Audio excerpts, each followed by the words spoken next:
ପିଲା ଏପଟକୁ ଡଙ୍ଗା ଆମକୁ ଘାଟ ପାରି କରିଦେ। ପ୍ରଜାମଣ୍ଡଳ କି ତୁମେ କିଏ? ଦେଖିପାରୁନୁ କି ରେ ମେଞ୍ଚଳ ଟୋକା? ଦେଖୁଛୁ ଏ ବନ୍ଧୁକ? ଆନ୍ ଡଙ୍ଗା ଚଳ। ତୁମେ ତ ପ୍ରଜାମଣ୍ଡଳ ଲୋକ ନୁହଁ, ମୁଁ ତୁମକୁ ଘାଟ ପାରି କରିପାରିବି ନାହିଁ। ଆରେ ଏଇଟା ଗୋଟେ ବଦମାସ ଅଛି ଜାଣିଛୁ? ଭୁବନ ଗାଁରେ ଏଇ ବନ୍ଧୁକରେ ଆମେ କେତେ ଲୋକକୁ ମାରିଛୁ। ପ୍ରଜାମଣ୍ଡଳର ହୁକୁମ ନାହିଁ, ଡଙ୍ଗା ମୁଁ ନେଇପାରିବି ନାହିଁ। ଏଇଟାର ବହପତ କମ ନୁହେଁ ଦେଖୁଛି। ପ୍ରଜାମଣ୍ଡଳ ହେଉଛି ଏ ଟୋକା। ଡଙ୍ଗା ଆଣୁଛୁ ନା ତ ମଜା ଛଳେଇ ଦେବି। ମୁଁ ବଞ୍ଚିଥିବା ଯାଏ ପ୍ରଜାମଣ୍ଡଳର ହୁକୁମ ମାନି ଚଳିବି।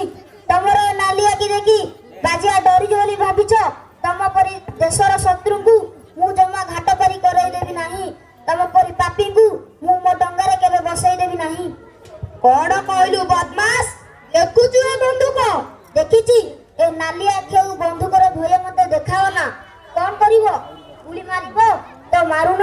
ମୁଁ ଏଇଠି ନିର୍ଭୟ ଠିଆ ହୋଇଛି, ହେଲେ ବଞ୍ଚିଥିବା ପର୍ଯ୍ୟନ୍ତ ତମ ପରି କୁକୁରଙ୍କୁ ବାଜିଆ ଘାଟ ପାରି କରେଇଦେବ ନାହିଁ। ହଉ ରହରେ ଟୋକା। ବଦମାସ ମାରିଲି ଗୁଳି। କରୁଥା ପ୍ରଜାମଣ୍ଡଳର କାମ। ପ୍ରଜାମଣ୍ଡଳ କି? ପ୍ରଜାମଣ୍ଡଳ ଲୋକେ ଧାଇଁ ଆସ। ଏ କୁକୁର ମାନେ ମତେ ଗୁଳି ମାରିଦେଲେ। ମରିଗଲି ମରିଗଲି ମରିଗଲି।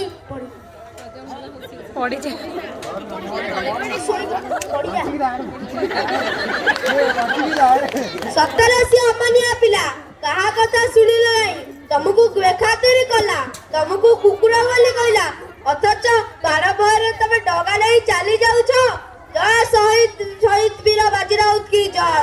ଜୟ ପ୍ରଜାମଣ୍ଡଳ କି ଜୟ। ଭାରତ ମାତା କି ଜୟ।